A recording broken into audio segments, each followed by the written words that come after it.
Welcome back to the LLP, Lifted Lifestyle Podcast, ladies and gents. Hope you're all doing well. We've got a little bit of a different camera setup today because I forgot to bring my wide lens, so the reels are going to look a little bit weird because the camera's like over there, but hey ho, should be alright. Yeah, cooking. Um, Forgot I was actually a member of the podcast, and I was just sat in silence, monging out. Do you think that's set up right, or does it look a little bit too high? I think that's about right. Okay, no stress. I think it should be alright. Not surprised you're a bit cooked, mate. Leggy Woo's pre-poddy woo. You know what? I actually game. feel pretty good today. Really? Compared to the previous weeks where we've done the pod. Felt a bit clarted, but this week I feel pretty sound. Do you think there's more Clark coming from legs or from hinging? Because previously you do your deads on a Tuesday. Yeah, I think that probably clarts me more, yeah. Along with the old T-bar, absolutely ruined. Yeah, just all pulling movements just seem to ruin me more than I reckon we should just legs. Train chest every day. So do I. Sort of makes sense. Chest We're and going arms. to Havar, like. Yeah. There is a bro that I know that actually has a rig like that. What, just all chest? Chest, delts and arms. Other than that, mate, though, any little updates from the week or nothing much going on?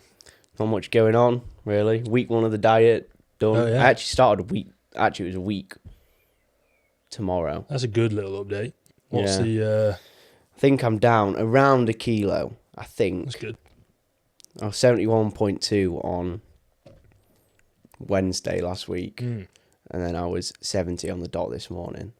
So, I mean, I was expecting a bit more, to be honest. Yeah. But it is what it is. Like, it is indeed. I do feel leaner, though. But, Yeah, like, we were saying this, I don't know if it's just because you've got less food in your stomach. You suddenly feel so much less bloated. Yeah. Yeah, I don't really feel bloated usually. No. I just feel like full. And how much did you drop your food by? A lot. Like more than a K?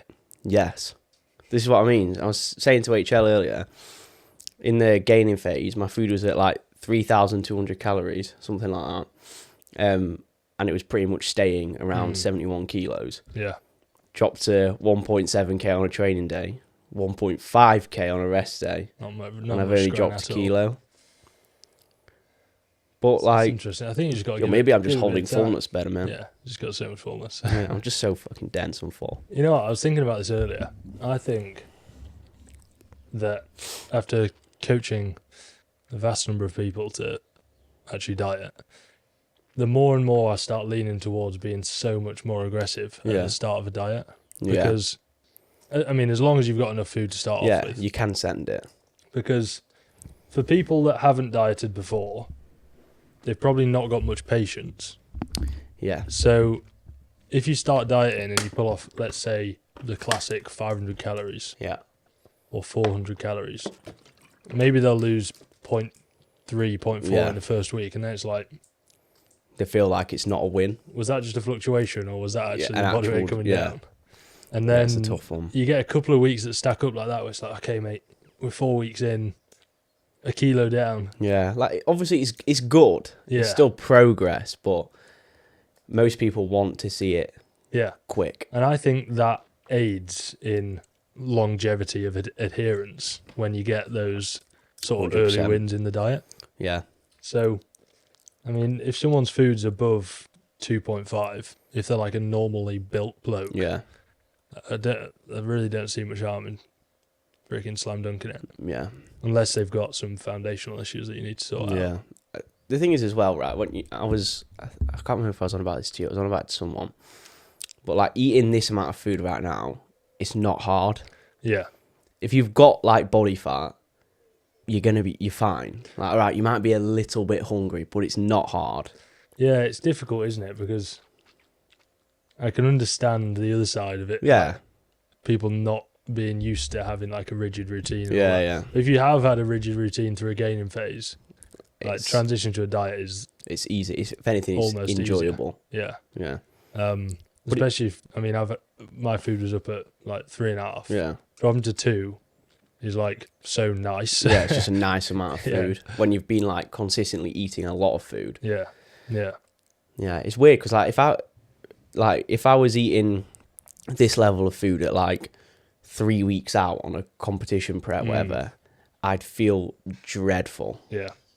So it just goes to show, like, when you do have body fat, you do have energy. And that's why I think it's nice to push hard at the start, and then towards the end, if you're like, right, I want to pull off another kilo, but we've got 4 weeks now, so we can just slow it down a bit. Yeah, I think agree. it's the best move. So if in doubt, send it a bit harder than you are doing, and you're not going to lose muscle, especially at the start of your diet. No, you'll be fine.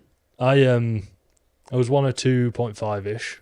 Now you're like 4 kilo. Well, basically in 2 days, I dropped 4 kilos. However, you were just full of poo, I reckon. there was something a bit weird about that, because on was it Saturday that guy came? Friday night, yeah. Anyway, on day 2, I had like 8 pints. So the day after, I woke up really, really light, which Brain must have been dehydrated. A little bit strange, surely. So I was probably, like you say, hyper dehydrated.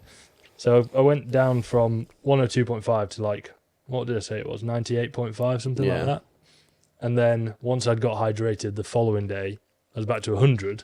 Yeah. So still 2 kilos off, 2.5. And now I'm like solidly into the 99.5. So fair bit of fluctuation. I'll take it. I've got that new client I've got called Jack. I think Jack Davis, I think his second name is. He started his diet right, and he was dropping weight like pretty quickly, and then he had like end of financial year works due. Yeah. And he got like smashed. And bear in mind, in his check-in the week before, he said, "I've got this coming up. How shall I manage it?" Yeah. And I know he like loves pints, like he's a proper pint drinker. I said to him, like, you could say that for about 50% of our clients. most blokes on the roster just love pints. So I said to him, I was like, just have a couple of pints, but then go to like spirits and low cal mixes. And I'm guessing, right, he doesn't drink spirits much at all. Yeah. And he said he was like blackout drunk. His missus bollocked him. But then he was like, in the message he sent me, he was like, but I have dropped 3 kilos. And I was like, yeah, mate, you're probably very, very dehydrated. And his weight did go up when he rehydrated. So, but back to kind of the same trend. Yeah. Some people seem to respond differently to. I think the people that have a load of pints and also stack that with a load of food, obviously you're gonna gain weight. Yeah. And then it's gonna take 4 or 5 days to kind of get back to baseline. But I think people that just drink, it might end up being about 700-800 calories worth of alcohol. Tends to like be okay. Yeah, I can't think of many nights out, especially if I go out and you don't eat. Yeah, I'm always lighter in the morning. Yeah. So.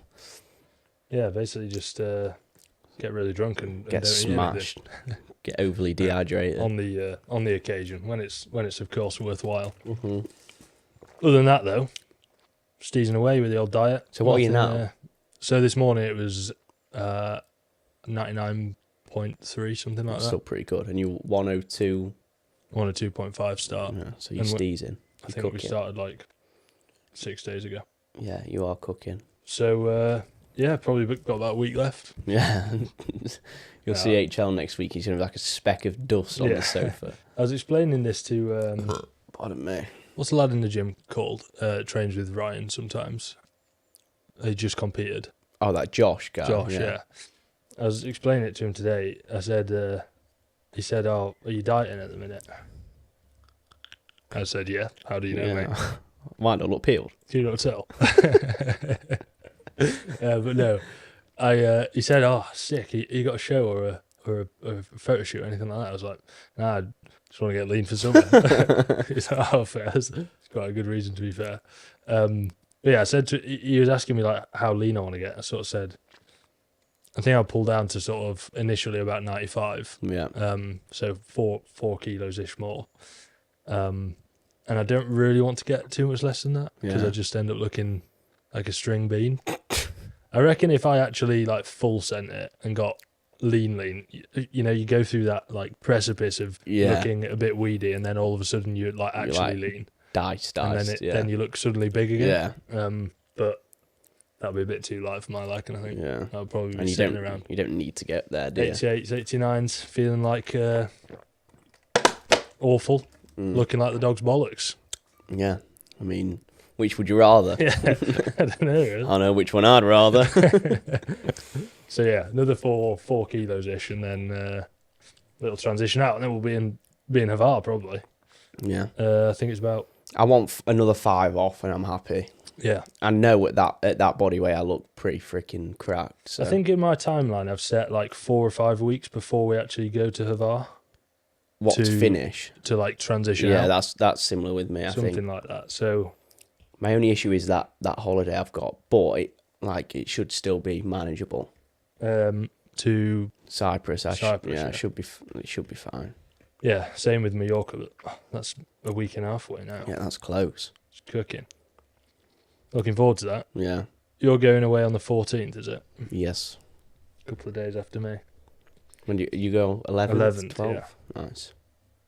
So yeah, that's the old POA. Anything else to update on? Low back chronicles continue. Did 140 for 6 today on the hip hinge. Cooking. It's far from a PB. Just the old 60 kilos off the personal best. But low back's feeling alright, so that's good. Yeah, that is cooking. And I haven't really got anything else. Just training hard. No. Enjoying training. I got a few questions. The other thing that we need to talk about, you know, the potential OC Part 2. Maybe not talk about it on the pod, but... OC Part 2? You've lost me. OC 12, but not OC 12. Oh, yeah. Yeah, that will be... I was meant to talk to you about that earlier today. It's... That shouldn't be far away, should it, really? So... It must have been like 6 weeks, 7 weeks. No, it's got to be longer than that. So 1, 2, I think it's coming up. We need to like, as in the start of the advertisement process. So yeah, might have been today.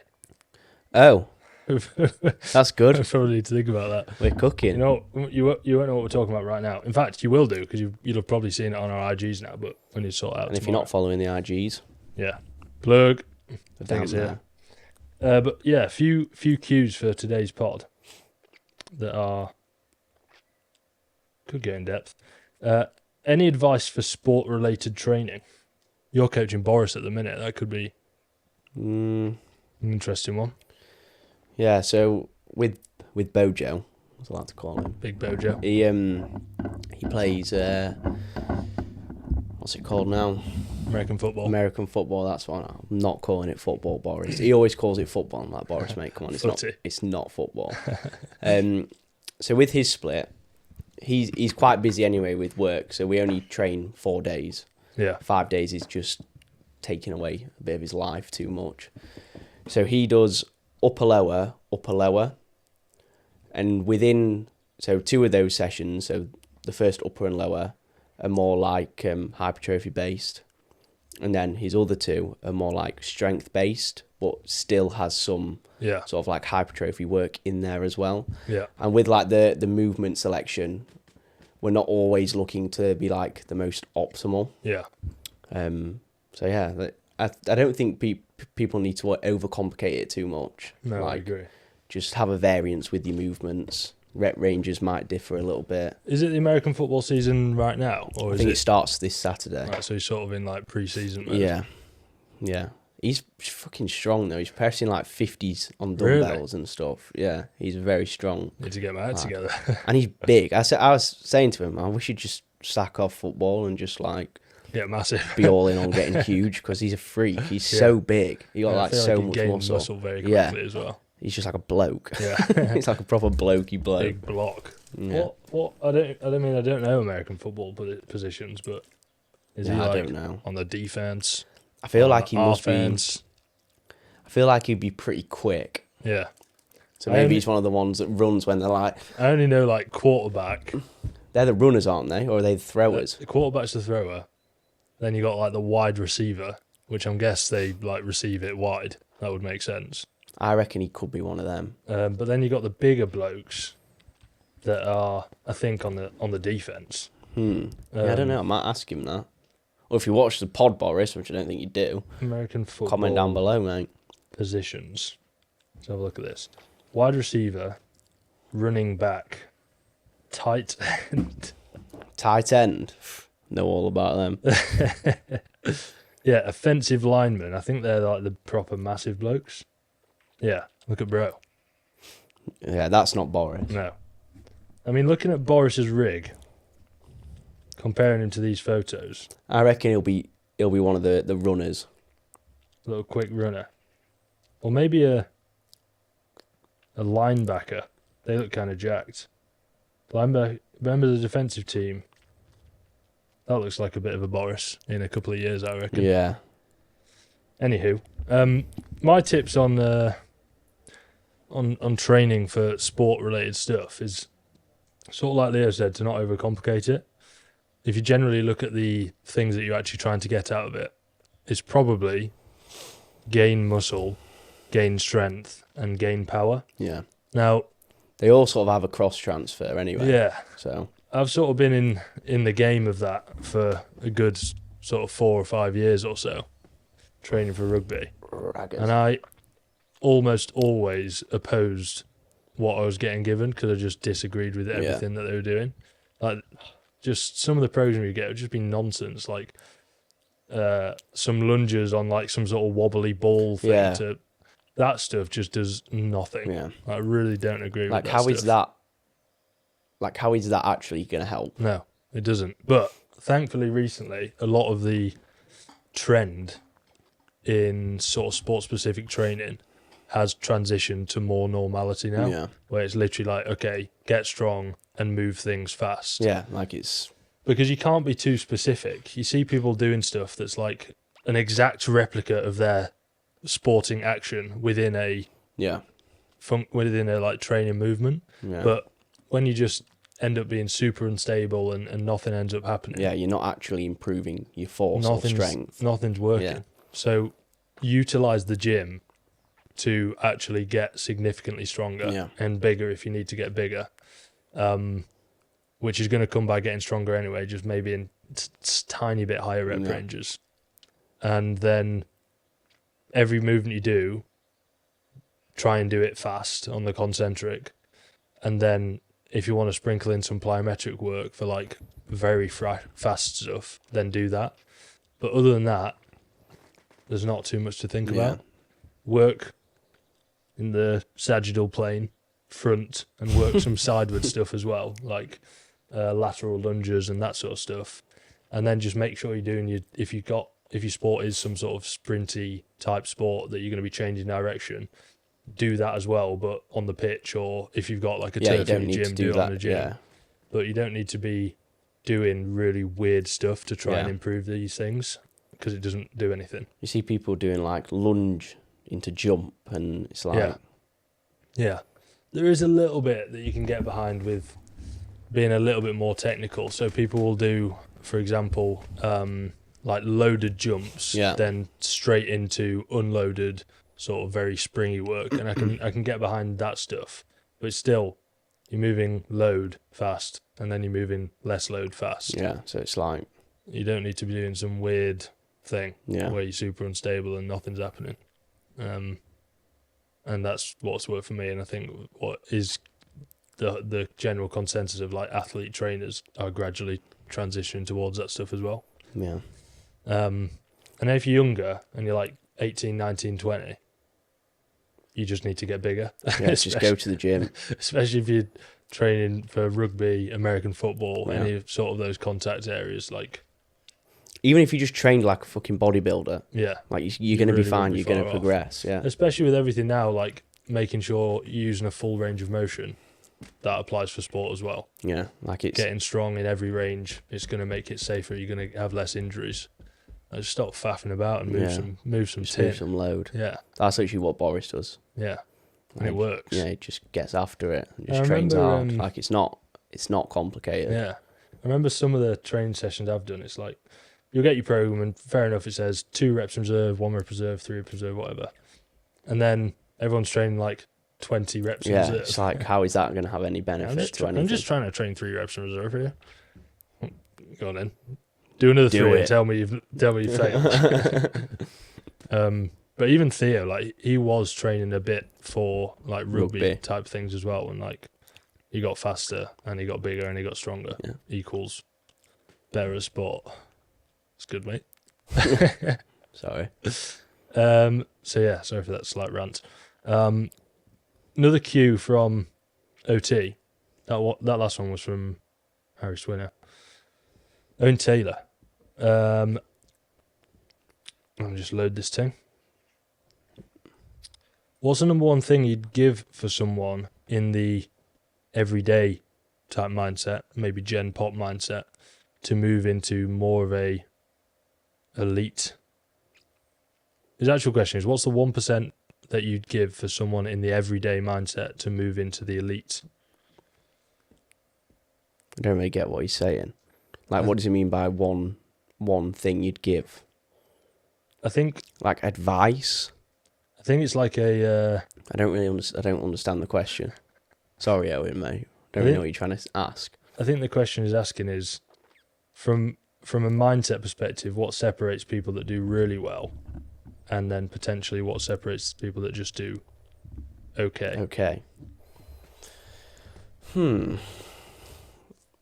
Slightly change the question, but I think it will apply a bit more to everyone that's actually listening to this. So what are those people missing that those people have got that make better progress, basically? Yeah. Go for it.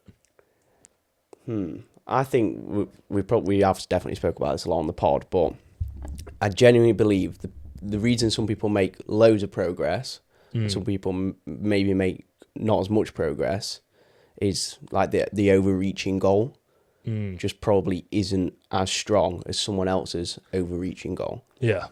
I generally think that is like the bottom line to most people's progress. Yeah, I agree. If you're a bit wishy-washy with what you're trying to get. Like, if you're like, I want to diet, and you're like, okay, but why? Like, what for? If someone's got a really strong reason as to why, then they're going to have better results. Like, if you have someone who's like, I don't know, they've had a heart attack or something because they're severely overweight, and their reason now is to lose weight because they want to lower their risk of dying. That's like a pretty strong reason to get results. The only thing I'd say is I don't think it doesn't matter on the surface how impactful that result might sound. I don't think you can actually force the like feeling of wanting to actually do that. No. You've just got to want to. Yeah. Like there's sure you can dive into it a bit more, you can talk about it, you can get excited about this thing that you're trying to achieve, but if it's not really there automatically, I don't think you can teach that, really. No. It's going to be hard to fully action it if you never like really truly bought in.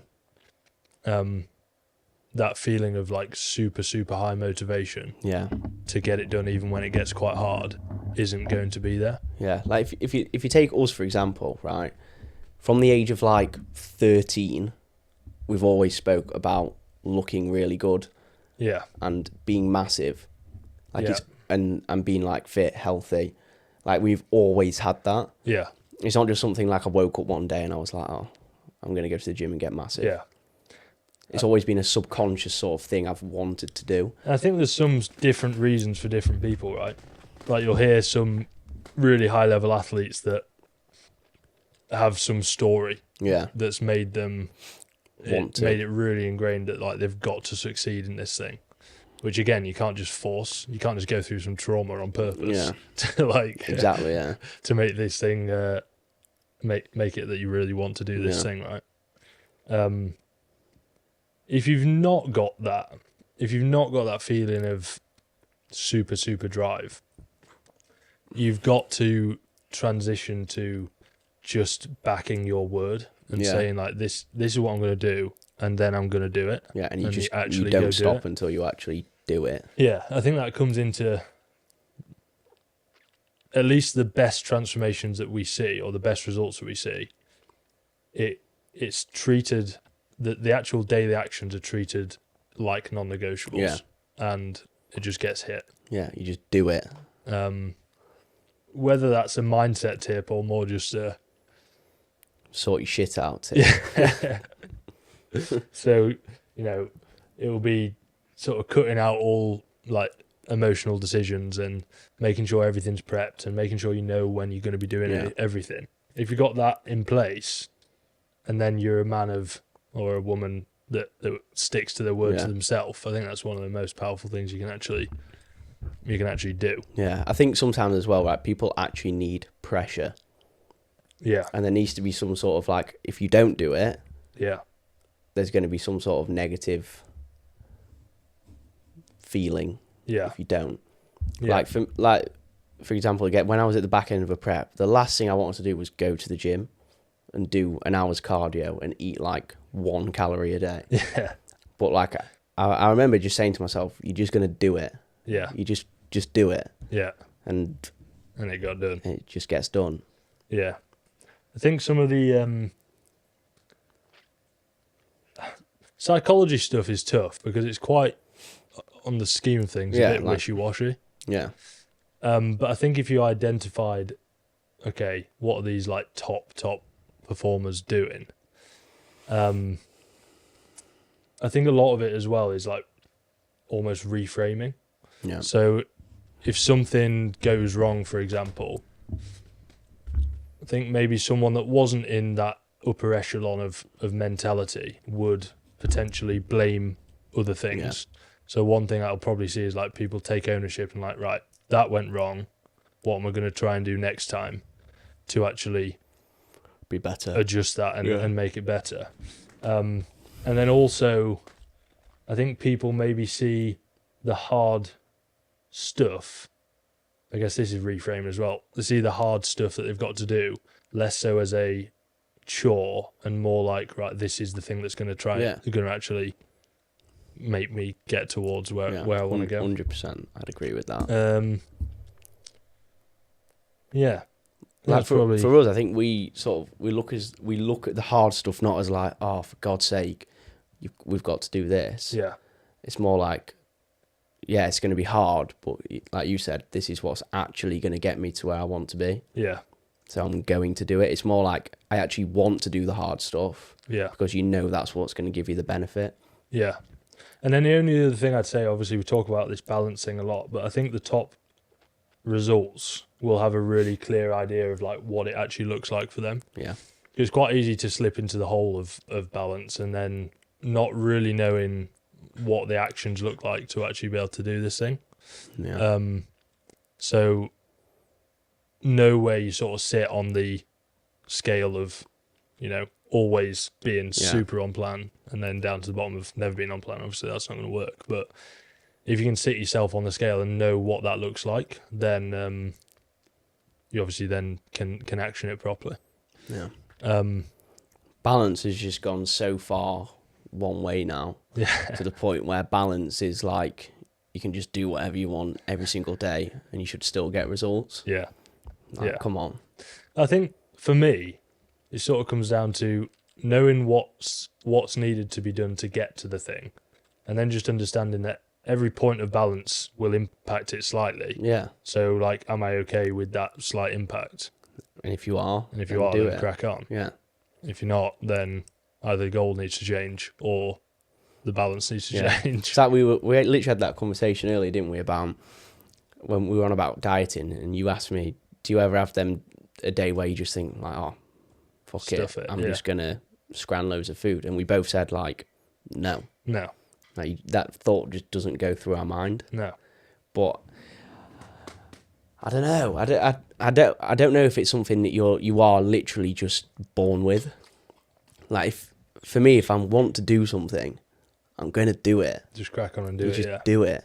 But some people, I just don't think haven't got that mindset. Yeah, I think obviously there's a part of the population that will like actually struggle with managing the mindset around eating. Yeah, and that's sort of a different story. People that have actually got issues compared to people that just don't do the thing that's needed to be done. I think they're two very separate camps, but it's a very small percentage of the population that would actually have like mental issues around that sort of stuff. Some people, I think majority of people, right, it sounds harsh, but majority of people are just lazy. And they, like we said, they don't want to do the hard stuff. Yeah, which like is hard, so that's fine. But as long as you know that if you don't do it, then it's not going to get you to where you want to be. There's always a push and a pull. Right? You've always got to make the decision. Yeah, I'd agree. The only other thing I'd add to this point, remember I saw that post earlier, and it wasn't about fitness, but they're saying, oh yeah, the biggest thing that's helped me achieve this is. Oh yeah, I know what you mean. It wasn't the things that I was doing. It was my belief mindset around it. Okay, as much as that might be true, at the end of the day, all that's doing is making you actually either do the thing or not do the things that you need to do. So like, all of the mindset stuff is a layer above doing all the stuff you need to do. Yeah. And sure, it might be the roadblock, but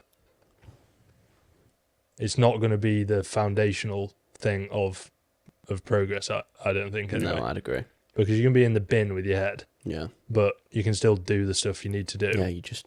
if you're, like, actually in a good position. Yeah. So, yeah. Don't get caught up in the weeds. Classic. Yeah. Just get the job done. Do what you need to do. I reckon so. It really is as simple as that. And if you're struggling, then maybe you need some help. Maybe you need some accountability. Maybe you need some goal setting. For real. Maybe you need to understand what you actually need to do. And if you don't want to do it, then probably need to change the goals. I think. Get a strong goal, guys. Exactly. You got any other questions? I have one today. Yeah. None from Marston, fucking bellend. I've got another one. Chris Waddell, one of my old clients and good friend, and my brother's good friend, brother's very good friend, is a 4-on, 4-off training split too spread out? A what? Forearm? 4 on. Oh, sorry. 4 off. Right, the very easy answer to this, right, is no. Yeah. Like, if you actually can only train 4 days in a row, and then you have to have 4 days off with shift patterns, whatever it may be, no. Like, that's completely fine. You're still going to see a lot of progress. Yeah, I mean, what's the question? Is it optimal, or is it, like... He said, is it too spread out? So, I don't know, is he saying, like, is it actually, like, pointless going at all? Because if he's saying that, then, no, of course it's not pointless. Yeah, I agree. Like, you've got... If you take that over a week, you're still training 4 times out of 7 days. Yeah. Which is enough. Yeah, I think it's more about what you maybe need to change to actually make it still work.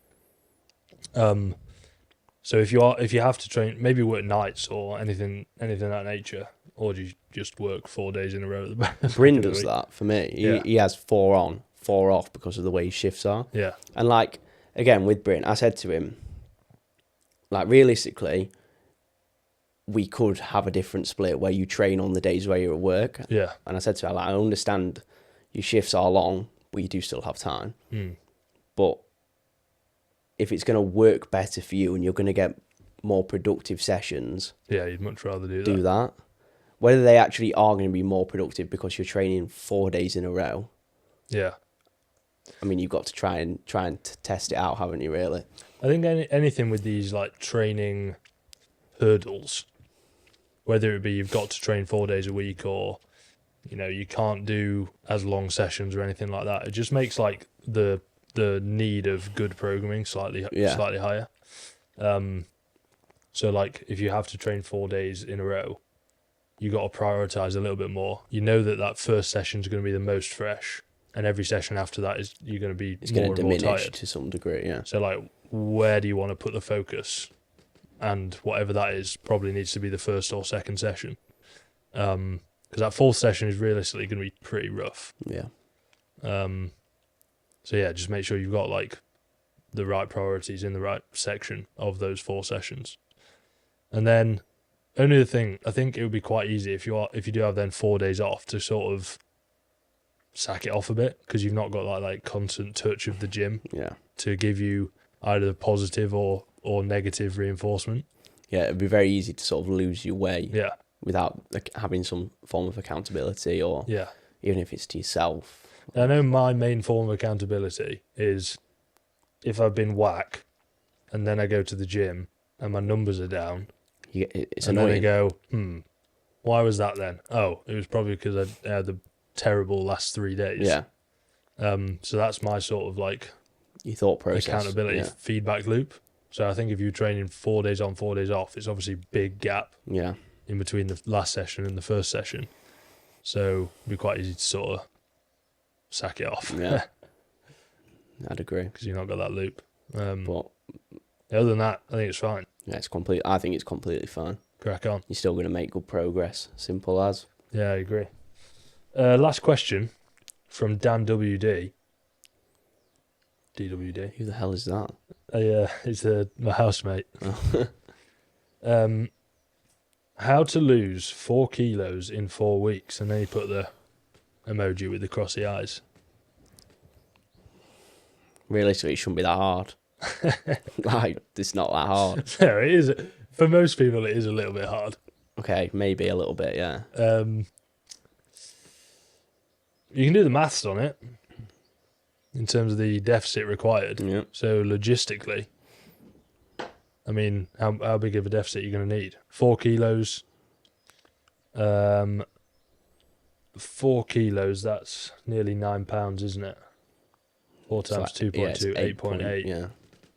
8.8 pounds times that, 30k, 28 days.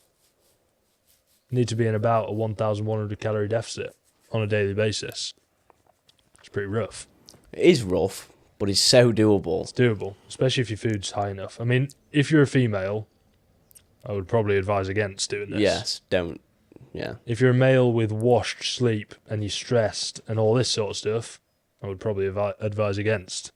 But if you're cooking, you've been through a good gaining phase, Yeah, you've got a good amount of muscle, you're eating 3,000 calories, just strip it down. Yeah. Strip that down. So really, it is so What do you mean? simple. Like, there's actually not much to say, is there, really? Yeah, I mean, yeah, logically, Yeah. you need a 1,100 calorie deficit, probably 900 from food, 200 from 20 minutes a day cardio. You'll be cooking. You're fine. And also, if you just come off a gaining phase, you probably drop like that. You probably don't actually need that big of a deficit because you'll drop like a kilo or so in the first couple of days, just from Water. losing a load of water, getting rid of some storage of intramuscular carbohydrates, carbs. Sound. So yeah, 900 calorie deficit, 20 minutes of cardio a day, that works. How are you going to do it is a bit of a different story. You probably need a meal plan. You probably need to be pretty rigid. You probably need a solid routine down so that you've got time to get in the cardio sessions. And you probably need to be not sat down all day. Yeah. But I mean, out of everyone that started in OC12, I think I'd have to count on 2 hands how many people have actually lost about 4 kilos in 4 weeks. So, yeah, it's very doable. You just need the right plan. Yeah, and mindset. So, brackets link your bio, and then You're sorted, mate. You're going to do it easy. Yeah, as long as you do what we say. Yeah, you're gonna be cooking. Yeah, And probably understand, right, you might have to make some sacrifices. yeah. Like, throughout that 4 weeks, you might not be able to go on a night out. You might not be able to have a takeaway. Yeah, that's what we were just saying, isn't it? Yeah.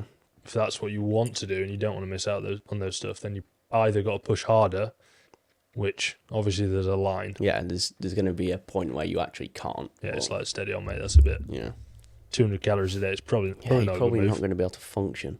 But if you're in a good spot and you're ready to crack on, then you just need big enough deficit. You need a good training plan to make sure you don't lose muscle. You need to be sleeping well, and if you do that, it will happen. Sound. I think. Yeah. Do you remember the that Michael Mosley guy? I think think he might have died, actually. Michael Mosley. Hope he's not died. He used to do a show. It's this guy. Have you ever seen him? Don't think so. He used to do a show. Oh yeah, he died. Oh, pig. Sorry, Michael. In Greece. Yeah, he did a like health show. Were you just like? I was just like shaking out. Yeah. Let me search this. See what the name of it was called. Trust me, I'm a doctor. Oh, lose a stone in 21 days. I think this is it. And this guy would put people on 800 calorie diets, and the people that were doing it were like not lean. They were like Huge. they needed to lose the tin, right? Yeah. Which is quite an interesting tactic. Yeah, I mean, it's like we saying, slam yourself, man. That'll be really hard. I can't lie. Yeah, 800 calories will be. Yeah, so I probably wouldn't push that hard. Most people don't need to go below 1.4 if they're eating a normal amount. 2.5 for an average bloke. 1.6. Yeah, you're cooking. Cookie woo. I think we'll leave the pod there. Yeah, good pod. Hopefully you enjoyed, ladies and gents. Follow us. Like, subscribe. If you go even further down into the comments, you can apply for coaching. And like and subscribe. See you in the next one. See thee. Bye.